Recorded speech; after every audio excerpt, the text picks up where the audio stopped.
Meu nome é Osmar Guimarães de Lima. A minha formação é em contábeis, né? E eu tenho um mestrado na área de administração. Sou um profissional do mercado, né? Tive o prazer e o privilégio de ter trabalhado na graduação da UFRJ, no período anterior. Eu também era funcionário público, contador da Previdência Social, concursado, da UFRJ também concursado, trabalhei no IBMEC. Hoje trabalho na Mackenzie, a única faculdade, que é a antiga Moraes Júnior. Foi a primeira faculdade que eu lecionei, e por uma questão mesmo de sentimental, é uma faculdade que eu só saio de lá quando eles não quiserem mais ou quando entendeu. Qual o objetivo do curso de hoje? O curso, né, hoje, durante esse período, a gente vai focar naquilo que é mais importante para o exame de suficiência. O foco é esse, né? E assim, como o foco é esse, vocês vão ver que a gente vai começar de um pouquinho diferente, e eu vou explicar por quê. Porque originalmente quando eu fui convidado, me disseram que era para eu focar em exercício, né, para que vocês pudessem fazer exercício. E aí, na nossa disciplina era um pouquinho diferente, mas tem uma razão para isso, não é uma coisa aleatória, e vocês vão entender por quê. Vocês não vão deixar de ter os exercícios em mãos. Todas as questões de perícia contábil de 2011 para cá, vocês vão receber. Todas elas com gabaritos separadas, e aquelas que são dissertativas, inclusive, resolvidas, né? Mas vocês vão entender por que isso não funciona muito bem. Se a gente fizesse um curso desse, eu poderia estar fazendo de uma forma inócua para vocês e vocês não iam conseguir aproveitar, ok? Agora, vamos lá. Vocês têm uma visão global da perícia? Sabe onde ela começa, onde ela termina? Conseguem enxergar isso no curso de graduação? Ela começa quando o perito é intimado pelo... Isso. Mas você, assim, dentro do processo, vocês sabem quando ela começa, onde ela termina, em que momento no processo começa a perícia e como ela termina? No processo eu não tenho certeza, mas eu acredito que desde o início, porque ele precisa saber tudo. Tem sentido, tem bem sentido. O que você falou, tá? Existe um momento, mas hoje, no novo Código de Processo Civil, tem sentido. Vocês também têm essa noção? Por que eu estou falando isso? O curso aqui não é um curso de formação de perito, tá? É um curso voltado mesmo para o exame de suficiência, tá? Mas é muito importante que vocês consigam enxergar o que está acontecendo. Porque se vocês não enxergarem o que está acontecendo, fica difícil, fica fracionado. O que eu tenho visto muito no curso de pós-graduação, no curso de pós-graduação da Cândido lá em Friburgo, é que o aluno ele estuda perícia contábil pelas normas. Fica nas normas.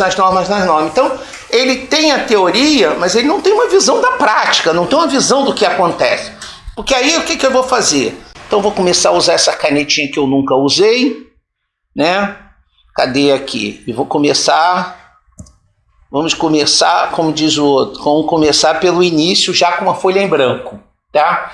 Eu vou passar para vocês rapidamente, e vou comentando com vocês, a linha geral da perícia, tá? Onde ela começa, onde ela termina. Vamos falar rápido sobre isso e entramos dentro do conteúdo do que nos interessa. Mas isso vai ser interessante para vocês. A perícia a gente tem ela judicial e extrajudicial. As perícias extrajudiciais hoje, elas são principalmente as arbitrais. Para vocês terem uma ideia, na Europa e no continente americano, tá? A perícia ela é predominantemente arbitral. Ou seja, não se vai mais ao judiciário para fazer essa busca do direito. Se vai aos árbitros, a um tribunal arbitral. E esse tribunal arbitral tem em Londres, tem no Canadá, mas também tem no Brasil, né? No Brasil tem, principalmente em São Paulo. No Rio de Janeiro, o tribunal arbitral que tem aqui, que é da Fundação Getúlio Vargas, é um tribunal que julga principalmente ações de sociedade anônima. Isso é extrajudicial. Aí você vai dizer, então legal, se a maioria é extrajudicial arbitral, vamos estudar arbitral? E eu digo para vocês, não. Por quê? Porque vocês vão fazer um exame de suficiência em que vai ser abordado as normas brasileiras de contabilidade principalmente. E as normas brasileiras de contabilidade, elas abordam principalmente a perícia judicial. Então e no Brasil, falar em perícia, em arbitragem, ainda é uma coisa muito embrionária, ou seja, que faz pouca arbitragem. Cada dia que passa se faz mais. Por exemplo, na Petrobras, o sistema Petrobras, é praticamente todas por arbitragem hoje as perícias.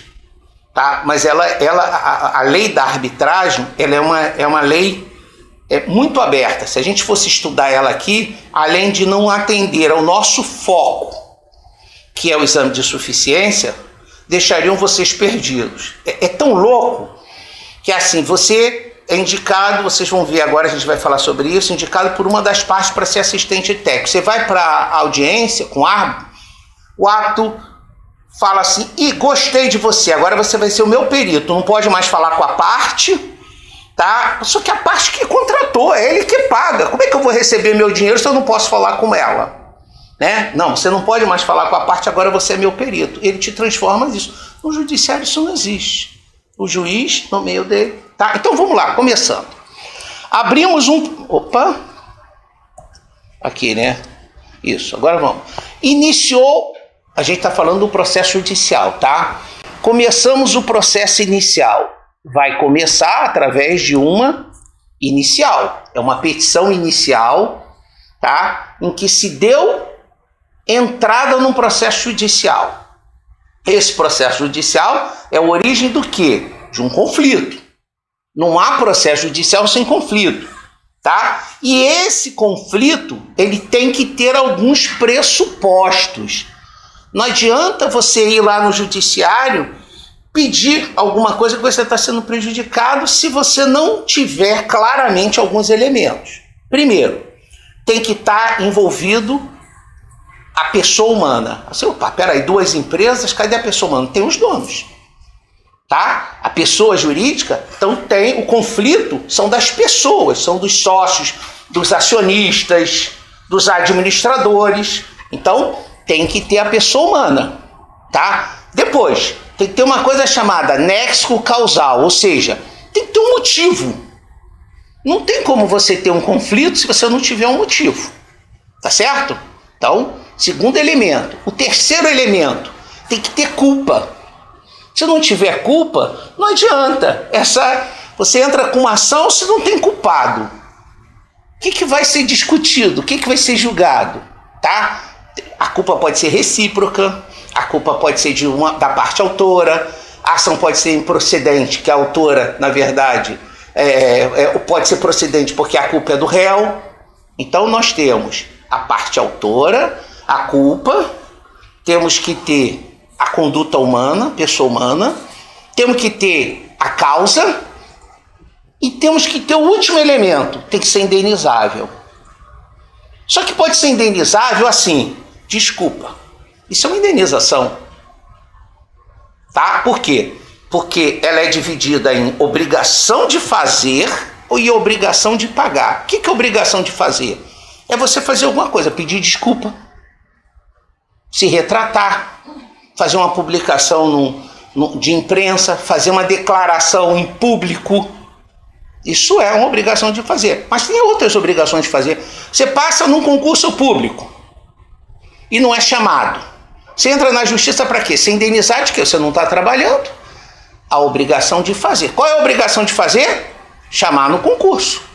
Tá certo? Mas, seu professor, ele sempre coloca em uma indenização de danos morais só para não sair sem ganhar. Sim, pode ter. Mas o que eu estou te dizendo, a obrigação de fazer é ser chamado. Pode-se colocar dano moral, pode-se colocar indenização também, por exemplo. Se eu não fui chamado no concurso, se alguém foi chamado no meu lugar, enquanto essa pessoa estiver trabalhando, essa pessoa está ganhando meu dinheiro. Então eu tenho que ser indenizado pelo valor que ela está recebendo, porque quem deveria estar recebendo sou eu. Então eu estou só colocando. E a obrigação de pagar, que é o mais comum, que é pagar. Tá certo isso? Então fechamos petição inicial. Vamos lá. Tá? Então vamos lá. Começamos a inicial. e já definimos o que é uma ação, que é importante que vocês saibam. Que a ação é... Olha, eu estava andando na praia, caiu um raio, tá? E me atingiu. Eu vou entrar na justiça. Bom, tá bom. Cadê a conduta humana? Cadê a culpa? Quem vai te indenizar? São Pedro? Tá? Então, você tem uma ideia que não é uma coisa que você simplesmente aconteceu, tá? Eu brinco muito, né? Porque eu trabalho com advogado e eu digo o seguinte, o aluno na graduação do direito, quando ele começa a estudar direito, ele fica, né, assim, doente, porque o cara vai andar, abre a porta bateu, isso dá indenização. Tropeçou, opa, isso aqui dá indenização. Não é bem assim, ele só descobre isso depois que se forma. Eu trabalhei 4 né? anos no escritório de advocacia, pra mim tudo é indenização. Então, tudo cabe indenização, mas não é bem assim, tá? Então pronto, entrou com a inicial, o que vai vir assim? Quem entrou com a inicial? Como é que a gente chama quem entra com a inicial? É o autor da ação, que também é chamado de requerente, postulador, sabe? Então tem vários nomes, mas o nome mais comum é autor. Se for na área trabalhista, ele vai se chamar reclamante, tá? O autor entrou com a ação, o réu sabe que a ação existe? Não. Como é que ele vai ficar sabendo? Ele não fica lá, imagine só todos os réus na porta da justiça esperando a ação entrar, né? Não tem jeito. Ele só vai ficar sabendo da ação na hora da citação. A citação é sempre a citação do réu. Lembrando, às vezes uma ação tem vários autores e vários réus. Às vezes tem um autor e vários réus. É muito comum ter vários réus. Ah, por quê? Porque às vezes é um contratante, um subcontratado do subcontratado. E esse entrou com a ação. Ele vai entrar com a ação contra o subcontratado e contra o contratante. Tá? Então, às vezes tem mais de um. Citou. A citação, normalmente é a citação do... Opa, vamos lá. A habilidade aqui, né? A citação do réu. Quando o réu é citado, ele vai fazer o quê? Ele vai ter que contestar. Ou não. Se ele achar que a ação que o autor ajuizou, ela é devida, ele não contesta. Ele simplesmente fica quieto. E aí o que vai acontecer? Ele vai ser condenado, que chama revelia, e pronto. Mas vamos ao normal. Normal, o réu é citado e ele vai contestar a ação. Então a contestação, ela é feita por quem? Pelo réu, correto? A inicial é feita pelo autor, a contestação é do réu. Pô, vocês já devem ter assistido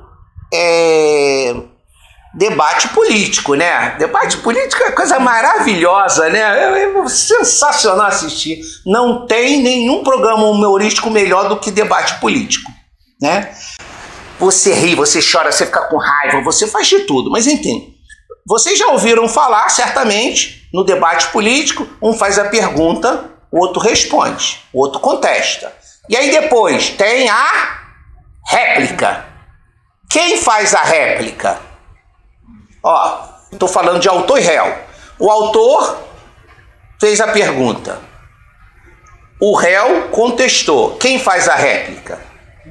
O autor de novo. Ele vai fazer a réplica sobre a contestação. E quem faz a tréplica? O réu, que vai fazer a contestação sobre a réplica. Entenderam isso? Porque a gente não vai falar sobre a réplica e a tréplica. A gente só vai parar na contestação. Muito bem. Agora vocês vão entender o que eu quero dizer e por que é importante a gente fazer essa abertura desse jeito. Quando o réu contesta, a gente já falou do tipo de ação, né? Conduta humana, já falamos sobre o nexo causal. Quando o réu contesta, vai para a mão do juiz. Se a matéria que está sendo discutida é uma matéria de direito, se é uma matéria lá está discutindo a cláusula contratual. Cláusula contratual é de quem? É o advogado que discute cláusula contratual. A cláusula do acordo coletivo de trabalho é matéria de direito. O que o juiz faz? O juiz, ele é um advogado. Se o juiz é um advogado, o que o juiz vai fazer? Julgar a ação. Tá tranquilo? Ele julga a ação. Só que quando a matéria não é de direito, gente. Quando é uma matéria contábil. O juiz é contador? Não. Ele é advogado. Então ele precisa do quê? Ele precisa de um braço, ele precisa de alguém que possa ajudar ele a elucidar aquela questão que ele não domina. Tranquilo? Tá, então vamos botar mais um tracinho aqui. Ainda não botei aqui perícia não. Quando ele precisa disso, alguém que elucide a questão. Aí você vai dizer assim, legal, agora entra a perícia. Não. Pode entrar uma prova testemunhal, uma testemunha que ele precisa que vá lá elucidar a questão. Pode ser um depoimento pessoal. Pode ser uma confissão. Quem confessa é quem deve, vai lá e confessa. Pode ser uma prova documental. Pode ser uma inspeção, ir no lugar fazer a inspeção. Ou pode pedir para exibir alguma coisa. Tudo isso é prova. Tudo isso serve para trazer para o juiz um elemento para que ele possa julgar. Mas existe, olha lá, vamos lá. Testemunhal, depoimento pessoal, tá? Confissão. Esses três elementos, quem faz prova testemunhal, quem faz depoimento pessoal e quem faz confissão são pessoas. Concordam? Depoimento testemunha é uma pessoa. Depoimento pessoal é de uma pessoa. E confissão, alguém tem que confessar. Certo? E os outros três aqui? Documental. Documental é uma coisa.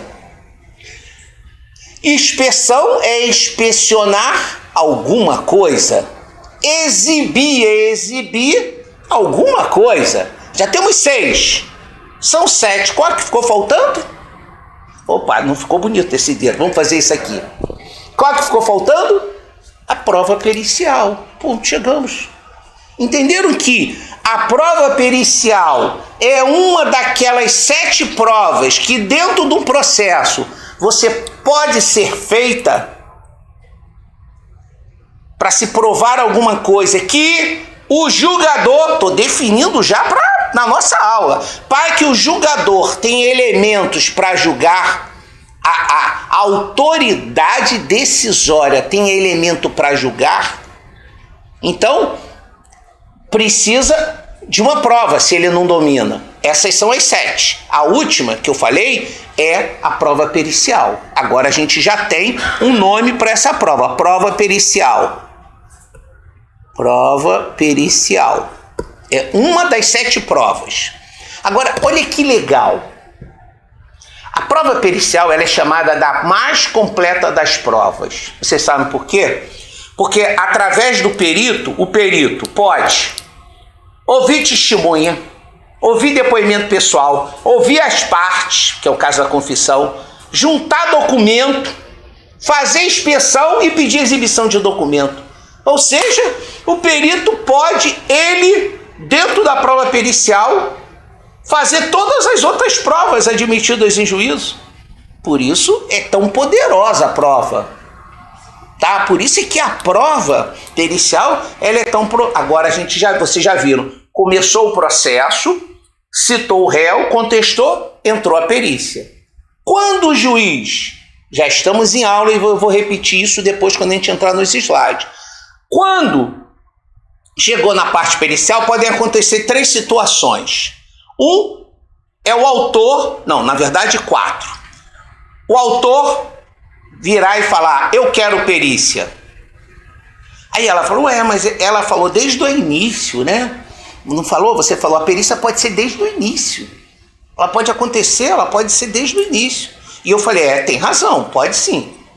Porque, gente, se o autor vem entrar com uma ação e ele sabe que a matéria não é de direito e ele sabe que vai precisar de uma prova, ele já não pode entrar com a ação e já pedir a prova, porque ele sabe que vai precisar dela. Então ela tem razão. Ela não vai acontecer quando a ação iniciar. A mesma coisa o réu. O réu vai falar, para eu contestar essa ação aqui, eu não tenho como contestar sem uma prova técnica. Então, ele contesta e já diz, eu preciso de perícia para provar o meu direito. Para provar que eu não devo. Eu preciso de uma perícia. Então, a perícia pode começar lá no início, na contestação, mas ela de fato vai se materializar naquele momento da prova. Aí o juiz vai abrir, opa, vamos começar a perícia. Agora a gente vai falar o tempo todo desse ponto aqui. Por quê? Quando o juiz defere a perícia, tem um detalhe. O autor pediu a perícia, o juiz deferiu. Mas ele pode não indeferir. Ele pode negar. O réu pediu a perícia, o juiz deferiu, mas ele pode indeferir. Agora, pode ser que ninguém peça a perícia e o juiz fala, eu não tenho como julgar, eu preciso de uma perícia. Aí ele, juiz de ofício, determina a prova pericial. Olha a diferença. Ele determina, porque quem defere é ele. Ele não vai indeferir a prova dele. Tá certo? Mas se o autor pediu, o réu pediu, eu falei, opa, autor, réu pediu, juiz determinou. Eu falei que era um 4. Cadê a 4? É que, gente, às vezes, e muitas vezes isso acontece, o autor não sabe se o réu vai pedir, e o réu não sabe se o autor vai pedir. Aí o que eles fazem? Pedem os dois. Eles entram com a petição, os dois pedindo perícia. Então há a situação só que o autor pede.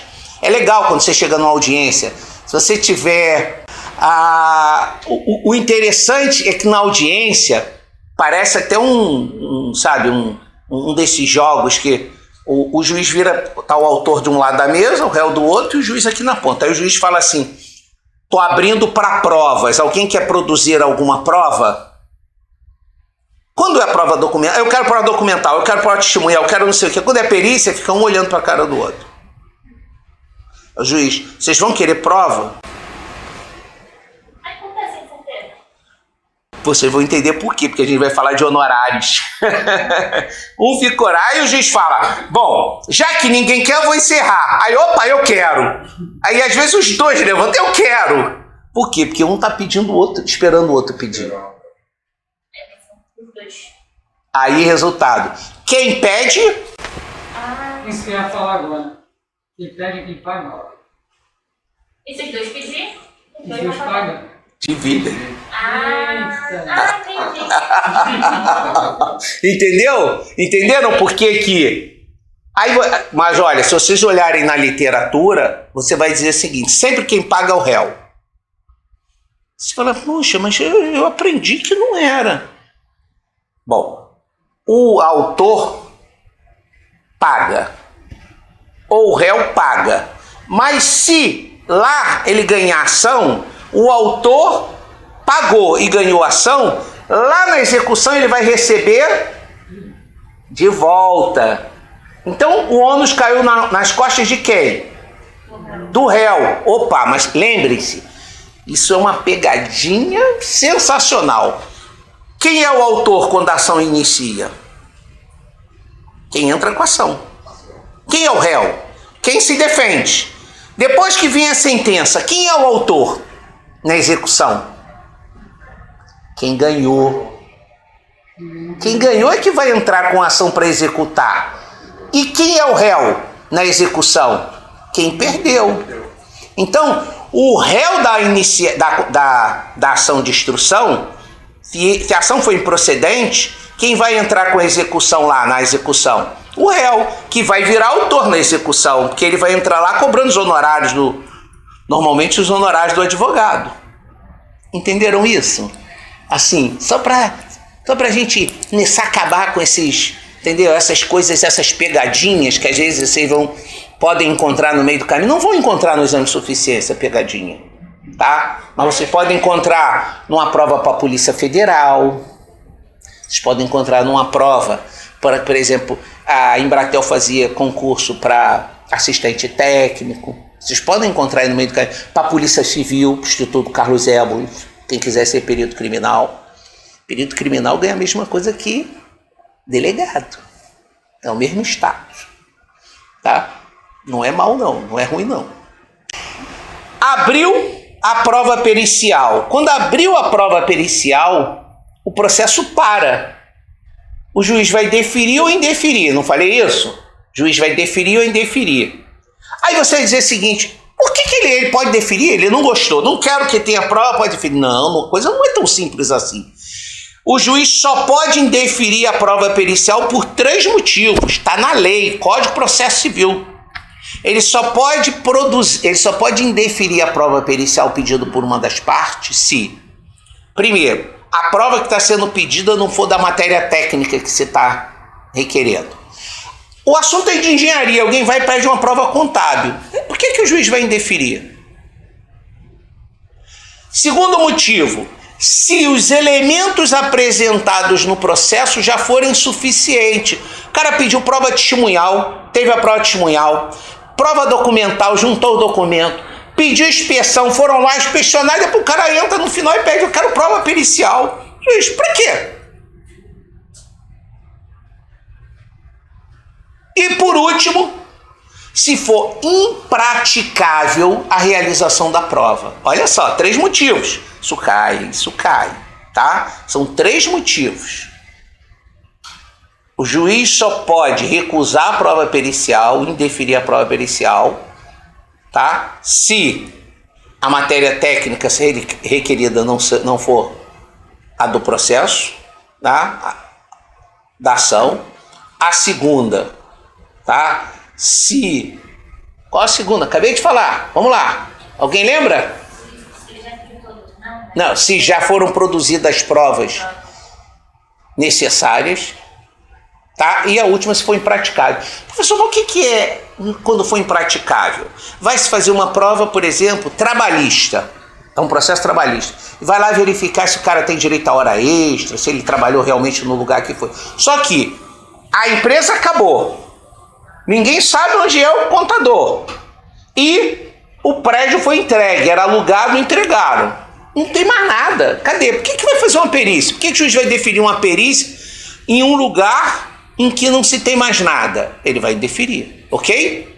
Tá certo? Mas a gente vai falar, talvez a gente fale, eu acho que a gente fala sobre isso quando a gente avisou. Bom, deferiu a prova pericial. Quando o juiz defere a prova pericial, ele tem que fazer o quê? Nomear o perito.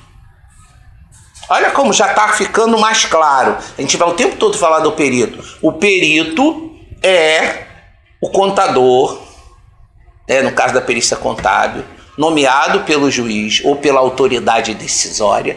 Quando a gente fala autoridade decisória, pode ser pelo árbitro no processo arbitral, tá? Para realização da prova pericial, tá? E um detalhe, vamos adiantar um pouquinho, tá? Porque vocês vão ouvir depois, eu vou falar sobre isso. Como é que ele, perito, vai materializar esse trabalho? Através de que documento ele vai materializar? Através do laudo pericial. Então, o laudo pericial é o documento escrito, produzido pelo perito, que foi nomeado pelo juiz para a realização da prova pericial. Está começando a ficar mais claro agora, né? A gente já está começando. Muito bem. Quando o juiz defere a prova e nomeia o perito, autor e réu, ou os autores e os réus, podem ser mais de um, eles vão ter o direito de indicar um assistente técnico. Lembrando que às vezes você tem um autor e um réu, mas a perícia, a matéria técnica é de engenharia, a matéria técnica é contábil e a matéria técnica é de medicina. Ele vai nomear um perito médico, um perito engenheiro e um perito contador.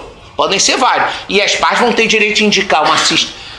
As partes podem indicar. Isso significa, voltando lá, a gente ainda pode existir perícia sem assistente? Pode existir perícia sem perito? Não. Perito morreu, juiz vai nomear outro. Perito adoeceu e não pode prosseguir, o juiz vai nomear outro. Não existe perícia sem perito. Mas existe perícia sem assistente técnico? Existe. Porque a parte pode indicar. Ela não é obrigada a indicar. Louca quando ela não indica, né? Não é. Às vezes eles indicam depois que o perito faz o laudo. Eles Não. concordam, né? Aí é outra história. A gente pode até falar sobre isso. Ele tem que indicar dentro do prazo estabelecido pelo juiz para indicação de assistente. A parte tem que indicar os assistentes técnicos. Se ele não indicar assistente técnico lá, ele pode indicar depois? Até pode, mas se a outra parte for esperta, vai dizer, olha, excelência, não pode não, já perdeu o prazo. Então, quando o juiz defere a prova pericial, ele nomeia o perito. Vamos escrever aqui, né? Aqui, o juiz, ele vai nomear o perito, ok? As partes vão indicar os assistentes técnicos. Agora, com detalhe, se desejarem. Isso é muito importante, tá? É importante que isso pode cair. É obrigatório indicar? Não é, tá? Muito bem. Já indicou, o juiz já nomeou o perito, as partes já indicaram assistente técnico. Agora, com detalhe, quando o juiz nomeia o perito, no momento que ele nomeia o perito, ele abre para que as partes indiquem assistente e formulem quesitos. Então, o despacho do juiz é perito, tá? Para que as partes indiquem os assistentes e, finalmente, para os quesitos. Ok?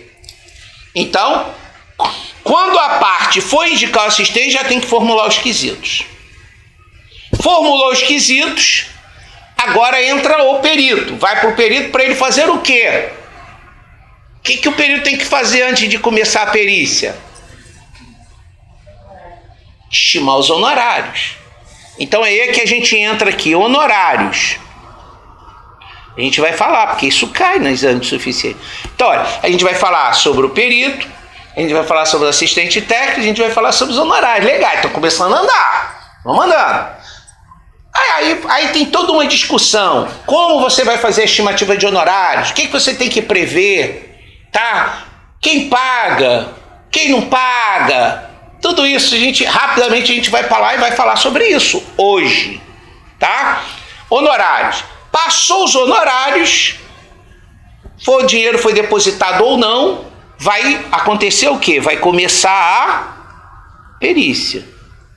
Início da perícia.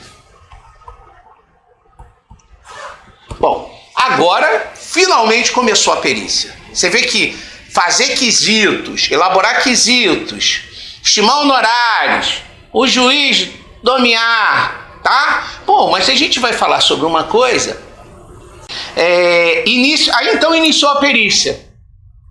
Tá? O que eu pulei que eu vou falar, mas aí eu volto, já deixo para a gente ganhar tempo quando a gente entrar nos slides, já que eu estou usando um tempo para isso. Quando o juiz nomeia o perito, o perito pode recusar a nomeação. O juiz nomeou o perito e ele pode recusar. Só que para ele recusar, ele tem que fazer uma petição justificando o motivo pelo qual ele está recusando a perícia. Existe um dispositivo lá, que na verdade não funciona com o juiz, que diz o seguinte, que o perito também pode, e a gente vai falar sobre se dá como impedido, por motivos pessoais. Tem um dispositivo que ele pode recusar dizendo, olha, eu me dou como impedido por motivos pessoais. para sair do processo. É uma forma dele recusar, não tenha dúvida. A gente vai falar sobre os impedimentos e sobre as suspeições, tá? Que o perito está sujeito. Então, o perito pode recusar, mas ele tem que fazer a expedição. E o juiz tem que deferir. O juiz pode, depois de nomeado, destituir o perito. Aleatoriamente, não gostei dele. Honestamente, sim, não gostei dele, eu vou tirar. Porque existe um dispositivo também lá que diz que o perito é um profissional da confiança do juiz. Então, se perder essa confiança, ele pode tirar. Mas a lei não diz isso assim. A lei diz que o perito só pode ser destituído se ele não cumprir o prazo estabelecido ou se reconhecidamente ele não tiver conhecimento técnico da matéria. São esses os motivos.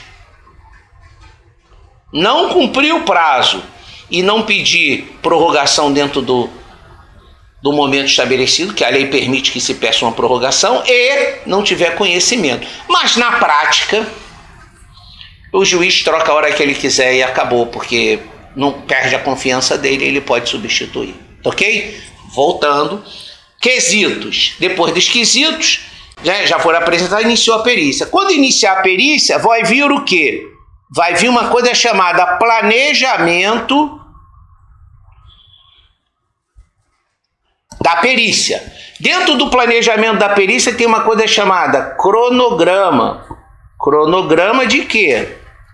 Da perícia. Tá? Então, tem um planejamento da perícia, tem um cronograma da perícia, depois vem as diligências. Bom, o planejamento é o que eu vou fazer. O cronograma é quando eu vou fazer. E a diligência é a matéria-prima, é o que eu vou fazer para conseguir matéria-prima para realizar o meu laudo. O meu laudo consiste no quê? Responder os quesitos, principalmente, dar uma conclusão para o processo, lembrando que a lei diz que a conclusão do processo não é a opinião pessoal do perito. A conclusão do processo é aquilo que o perito apurou durante a realização dos trabalhos. Ok? Então não é a opinião pessoal. Esse é o ponto.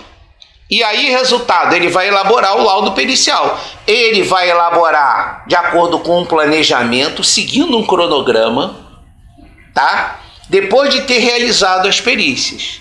Então, ele vai fechar isso com o seu laudo pericial. Uma vez fechado o laudo pericial, opa, tô quase chegando no quadradinho ali do meu lado onde eu apareço, pessoal. Laudo pericial, as partes vão ter um prazo para falar sobre o laudo. E aí vem um alerta importante para vocês, que a gente vai falar sobre isso na sequência. A última prova do exame de suficiência foi o segundo semestre de 2021, correto? As normas brasileiras de contabilidade mudaram em março de 2020. Foram publicadas novas normas. As anteriores são de que data? 2015. Em 2015 entrou em vigor, a gente vai falar sobre isso, um novo Código de Processo Civil. Em 2015 entrou em vigor um novo Código de Processo Civil, que aumentou o prazo de 10 para 15 dias para que os assistentes apresentassem o laudo. O parecer. O laudo não, o parecer. Caiu uma questão no exame passado e a resposta correta era o assistente esperar 10 dias para apresentar seu parecer. Ora, desde 2015 são 15 dias. Aí você vai dizer, então tá errada essa resposta. Peraí, responder em 10 é menos de 15. Não poderia ser mais. Mas se ele falou 10, está dentro dos 15. Aí a resposta está certa, mas o prazo não é aguardar até 10 dias para apresentar o parecer, é aguardar até 15 dias para apresentar o parecer. Entenderam? Então, o que eu quero dizer com isso? Eu estou querendo dizer isso com isso, que vocês vão enfrentar uma prova do exame de suficiência, e eu não sei.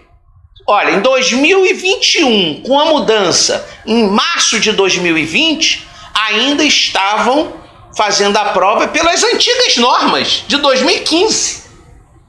Desde 2020, a norma foi atualizada para dizer que são 15 dias. Mas continua ter prova, questões, entendeu? Então, assim, estou querendo dizer isso para vocês, por quê? Porque eu imagino que a próxima prova já seja pelas novas normas. E depois vocês vão entender por que isso é tão importante. Muito bem. Laudo pericial. Em 15 dias e não em 10. Lembrando que quem entrega em 10 pode entregar em 10, pode entregar em 1, em 2, em 3, só não pode entregar em mais de 15. Tá? Em 15 dias, os assistentes vão entregar o parecer técnico. O que é o parecer técnico? O parecer técnico é o trabalho realizado, trabalho escrito, realizado pelo assistente técnico para criticar o laudo pericial. Lembrando, gente, quando a gente fala criticar, a palavra criticar não é falar mal, é fazer uma crítica. A crítica ela pode ser inclusive positiva. Eu vou lá criticar, olha, tá tudo ok.